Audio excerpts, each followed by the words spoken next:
नवरात्रि का उपवास और भूखी सास। सास ने पकड़ ली थी नवरात्रि के उपवास रखने की जिद। 9 माताओं के लिए 9 दिन व्रत रखूंगी। मैया की भक्ति में शक्ति है। मैया हमारे परिवार को अपना आशीर्वाद जरूर देंगी।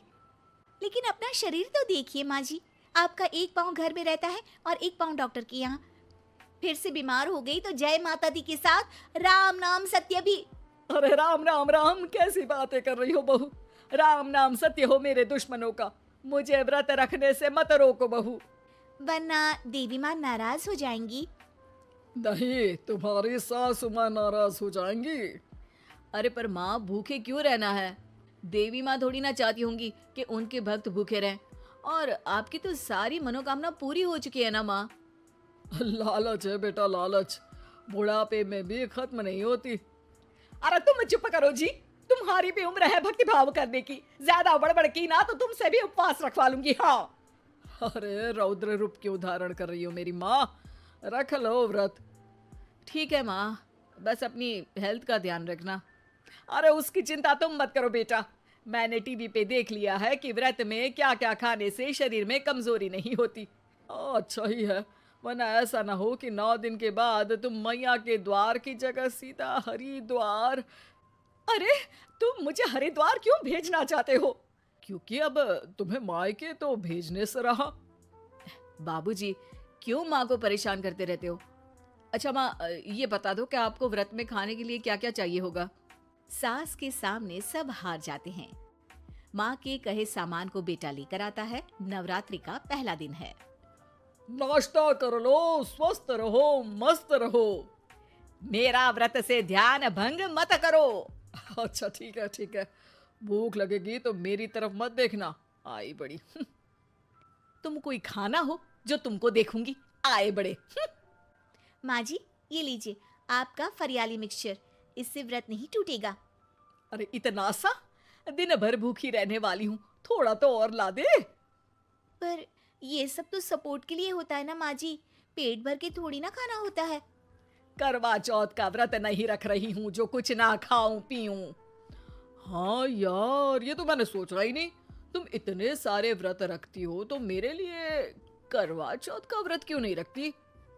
अरे जुबान पे तुम्हारा नाम न रखूं, व्रत क्या खाक रखूंगी तुम्हारे लिए। माँ के कहने पर बहू और भी फरियाली ले आती है, जिसे खाकर माँ डकार मारती है। इतनी जोर से डकारोगी तो दुर्गा मैया भी डर जाएंगी। तुमने तो उनके शेर से भी तेज आवाज निकाल दी। अरे शेर के जैसा पंजाबी मारती हूं मैं, देखना चाहोगे? तुम्हें पता है ना, व्रत रखते समय हिंसा वाली बातों से, विचारों से और बुरी चीजों से दूर रहना चाहिए। सही कहा, बुरी चीजों से दूर रहना चाहिए। इसीलिए तो तुमसे दूर जा रही हूँ, दूसरे कमरे में। सास ने कई सारी ऐसी चीजें खाई जिनसे व्रत ना टूटे। बहू, सब्र का फल मीठा होता है। इसका मतलब ये थोड़ी है कि तू मुझे शाम तक फल नहीं खाने देगी। माँ जी, 1 घंटे पहले ही तो आपने इतना सारा। अरे एक खाता ही बना ले, उसमें लिखा करे कि मैंने कितना खाया, कितना पानी पिया। अरे नहीं नहीं माँ जी, मैं अभी फल लेकर आती हूँ। जोर से बोलो। नहीं माँ जी, मैं फल लेकर आती हूँ। अरे ये नहीं, जोर से बोलो, जय माता दी। सासू माँ एक साथ बहुत सारे फल खा लेती है। माँ जी, इतनी जोर से मैं डर गई। अरे भक्ति की शक्ति की पुकार है। पुकार नहीं, डकार है। हाँ हाँ ठीक है ठीक है। चिप्स और लेकर आना जरा, उससे भी व्रत नहीं टूटता। माँ जी, आज ही सब खत्म हो जाएगा, नाश्ते का ही टाइम है। अरे ठीक है ना बेटा, मैं अब कुछ खाऊंगी ही नहीं, तुझे इतनी तकलीफ है तो। नहीं नहीं माँ जी, मेरा मतलब था कि उपवास में सिर्फ इतना खाना चाहिए जितना शरीर के लिए सही रहे। स्वाद के लिए खाने से तो अच्छा है कि उपवास ही मत रखो। माता जी की कृपा तो वैसे भी बनी ही रहती है। अरे वाह बहू वाह, एक ढोलक और हारमोनियम भी लेकर आना और प्रवचन करने लग जा। श्री श्री 108 बहु ईश्वरी माता। माँ जी, मैं आपके लिए चिप्स लेकर आती हूँ। बहू की सही सलाह को भी सास नजरअंदाज कर देती है। थोड़ी देर में बहू सास को चिप्स ला कर दे देती है। आलू की चिप्स, आहा, मजा आ गया। आलू किसी भी सब्जी में चला जाता है। आलू पनीर, आलू पालक, आलू टमाटर, आलू भिंडी और तो और पराठे में भी चला जाता है। वैसे ही इंसान को भी हर स्थिति में आलू जैसा होना चाहिए। थोड़ी देर में वहाँ ससुर जी आते हैं। क्या चिप्स खा रही हो? अरे नहीं जी। दिख तो चिप्स ही रही है। अरे तो पूछ क्यों रहे हो? अरे गुस्सा क्यों हो रही हो? उपवास में गुस्सा नहीं करना चाहिए। और ऐसा तो है नहीं कि सिर्फ तुम उपवास करती हो, हमने भी तो किया होगा कभी। नहीं जी नहीं, तुम तो कर ही नहीं सकते।